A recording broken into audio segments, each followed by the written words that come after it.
go up? Okay, let me check. Are we ready, Orange TV, to go?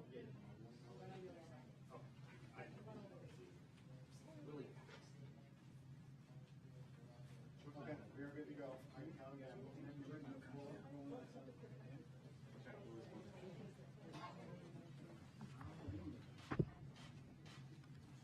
Okay, stand by. And 10, 9, 8, 7, 6, 5, 4, 3. All right, thank you all for being here this evening. We wanted to provide an update to our residents of the current state of affairs here within Orange County.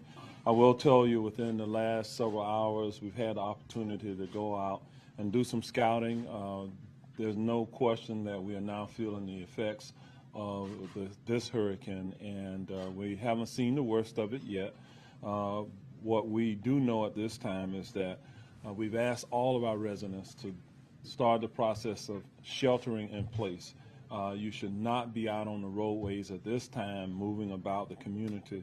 We know that we are dealing with a Category 4 hurricane with sustained winds now 140 plus miles an hour. That is what the National Weather Service is reporting to us. We also know that Hurricane Ian is 120 miles southwest of Orlando and moving northeast at approximately 10 miles per hour, so it's moving relatively slow. But later tonight, we are anticipating the most damaging and significant winds and flooding here within Orange County. The strongest threat from Hurricane Ian is projected to come through Orange County late tonight into early morning hours. Winds are expected between 55 to 70 miles per hour and gusts up to 100 miles an hour.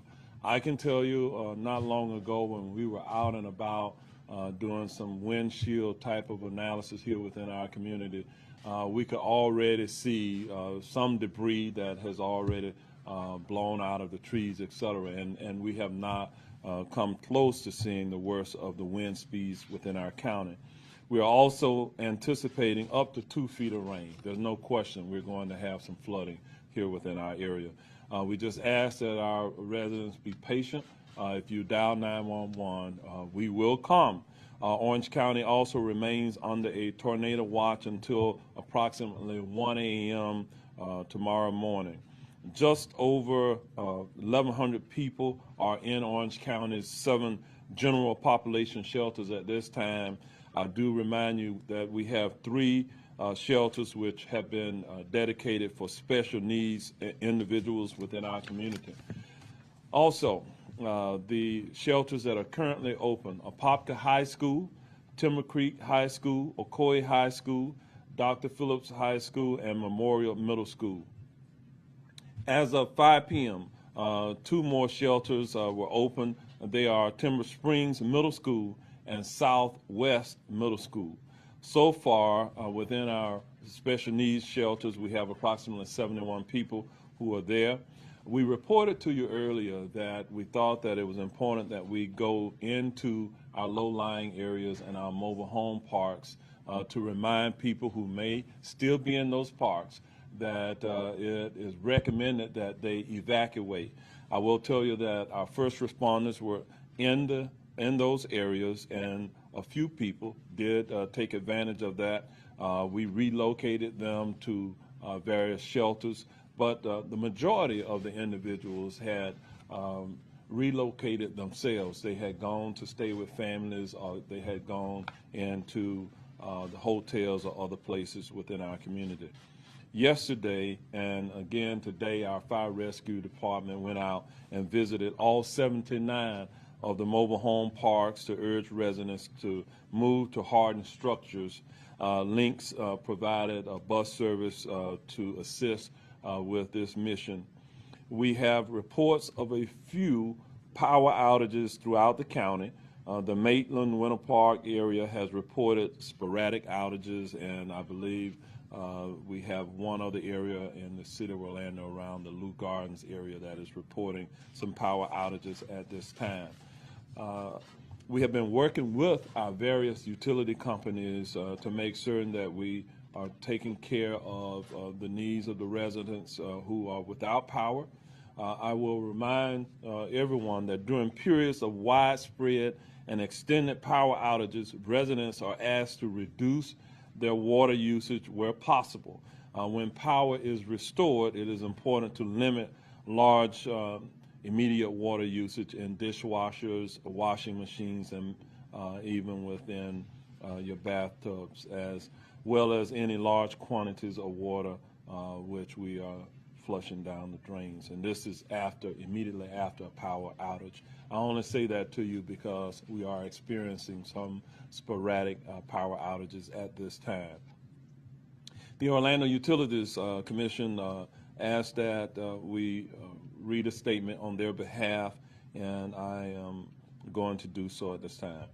OUC is prepared for the storm's potential impacts to our service area and is ready to respond. Electric and water crews are in place and ready to restore services as needed, and while it is safe to do so. They're grateful for the many in-state and out-of-state crews who are providing support, including the more than 100 who are already here, along with OUC's own line and water technicians, and many others who will join OUC after the storm. Customers are encouraged to visit the OUC site at ouc.com/storm center if you need additional information. They also ask that customers sign up for outage alerts. Those alerts are often in English and Spanish by texting REG to 69682. That's REG to 69682, and that's my OUC. And with that, I wanted to just share with you, we do have several of our department directors here. Dr. Raul Pino has been working in concert with our team around the shelters, and we have Ms. Diana Almodovar, who is here, who's been working with our Public Works Department. If there are any questions from you regarding either of those areas, we would ask them to come up. To the Spanish-speaking media, we do have the ability to interpret any questions that you may have in Spanish. Ms. Martha Lee Irizarry will assist me with that process. We also have our Director of Public Safety, Danny Banks, who is here, and our Emergency Manager, Division Chief Avery with Orange County Fire Rescue. With that, we'll open it up for any questions at this time. Should people in Orange County be prepared for widespread power outages? And if so, about when are you expecting that? The question was, should people in Orange County be prepared for widespread power outages? The simple answer is yes. This is going to be a significant win challenge for us, and because of that, we know that we're going to have down power lines, et cetera. So they should prepare for that. And whether you're within the OUC or the Duke Energy territory, we just ask that you sign up for the alerts, as we just talked about, if you want to alert to your phone if power goes down, your cell phone, et cetera. So thank you. All right, other questions? Okay. All right, Martha Lee Irizarry is going to come up. Martha Lee, you got it? You got the question? What was the question again?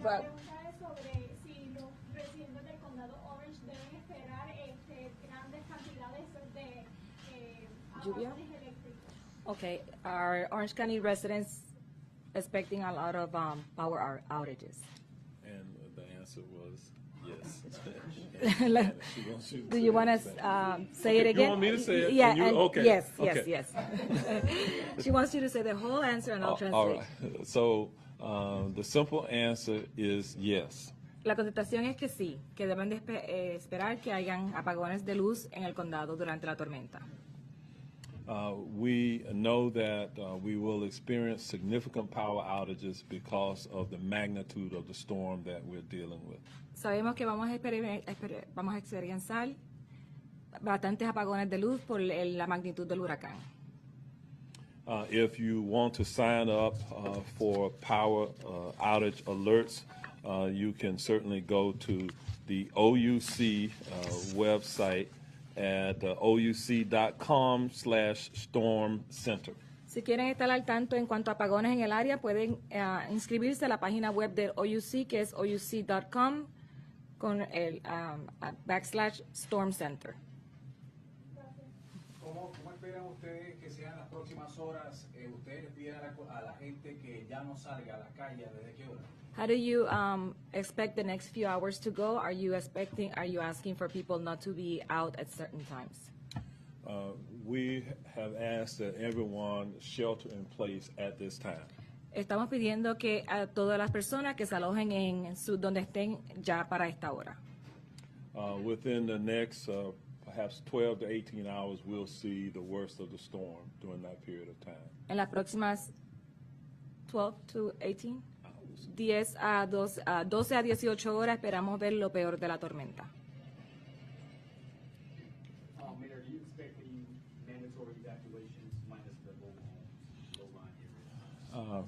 We, at this time, do not anticipate mandatory evacuations while we're in the storm itself. It's not safe for people to, at this point, go out. If we have an emergency situation, then our first responders will deal with that at the time. If we need to urgently evacuate someone because of some type of peril or fire or something like that, we will have to deal with that at the time. But no large-scale mass evacuations are planned at this time. Also, I know the Oak Ridge Hospital shelter got reached capacity today, so any plans to open more shelters tomorrow or later tonight? We actually did open 2 additional shelters earlier today. We have the opportunity, if those shelters exceed their capacity, we have a backup or contingency plan. At this time, as I indicated, we have approximately 1,100 people in our shelters, and we have significant capacity remaining. I have a question for Dr. Pino. All right, Dr. Pino?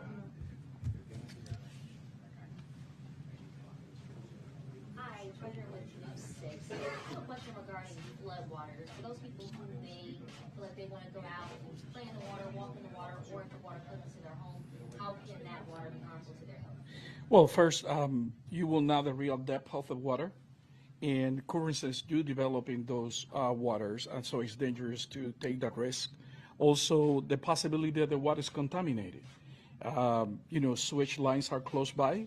Water will come up in some circumstances, so the advice is to stay put and avoid getting into water that is too deep for you, and the ability to be safe and wait for rescue if needed. Also, water can contain other materials. It can be harmful, and you may not be able to see what is below the water, that you can step on it and get hurt. Doctor Pino, ¿puede dar esa recomendación del agua en español? Sí, en el caso de que haya inundaciones es importante que las personas no traten de entrar en el agua. Siempre tenemos la tendencia de meternos a ver cuán profunda está, cuán fuerte está, y es peligroso. Se pueden desarrollar corrientes en esas aguas, aunque parezca que no sabemos la profundidad.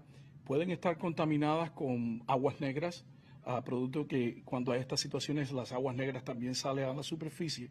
Y además de eso, podemos pisar clavos, vidrios y otros materiales que se están moviendo con la corriente y con la tormenta. Por lo tanto, el consejo más adecuado es estarte en un lugar elevado, esperar por la habilidad de que te rescaten si es necesario, y como dijo el alcalde, llamen al 911 y esperen, porque va a haber una gran demanda, pero también tienen que estar en cuenta la seguridad del personal del 911. Todavía no es necesario mandar a las personas a hervir el agua. ¿Qué tendría que pasar para que ustedes recomendaran a la gente hervir el agua en las próximas horas? Ese consejo vendría del Departamento de Salud del Estado y depende de las condiciones y de la posible contaminación del agua. Hasta ahora lo que nos han dicho las personas que se encargan de las utilidades es que el agua se continúa purificada, que existe la capacidad, que hay generadores eléctricos para generar la potencia en caso que no exista. Pero de todas maneras, cualquier advertencia de ese tipo será pública inmediatamente. Not sure if you just covered this, but do you anticipate a time when drinking water will become unsafe because of the storm? Fortunately, We, at this point, have very few, if any, pump station failures, so the drinking water at this time is safe to drink. If we see, due to power outages, a failure of our pump stations, then we'll address that at a future press briefing. And in some cases, we may address that before the briefing, using our communications team to push information out to those specific areas who may be experiencing a problem with the drinking water. We don't have any at this time. Mayor Demings, since you mentioned pumps, we did see some of the pumps that you had maybe in Orla Vista and some other neighborhoods. You all used that this morning. Has that helped the neighborhood? Does anybody know if there's been any significant flooding in Orla Vista? We have not received any reports of flooding in Orla Vista, but Diana Almodovar is the Deputy Director from our Public Works. I'll just ask her to come up and just affirm what I just said. Diana? Mayor, you're correct. We pumped down Orla Vista weeks ago. We've been pumping it down to make room for these waters to at least come to up to a certain level. But yes, we are keeping an eye on those on that area, definitely. Could you repeat that in Spanish, please? Sí, cómo no. Nosotros bajamos el nivel del agua en el área de Orla Vista en las pasadas semanas para tener capacidad en los envases para que aguanten agua. Ahora seguimos monitoreando esa área para ver si la cantidad de lluvia no afecta la capacidad. Además de Orla Vista, ¿nos puede mencionar algunas de las zonas que pueden ser más propensas a inundaciones luego de esta tormenta o durante este huracán?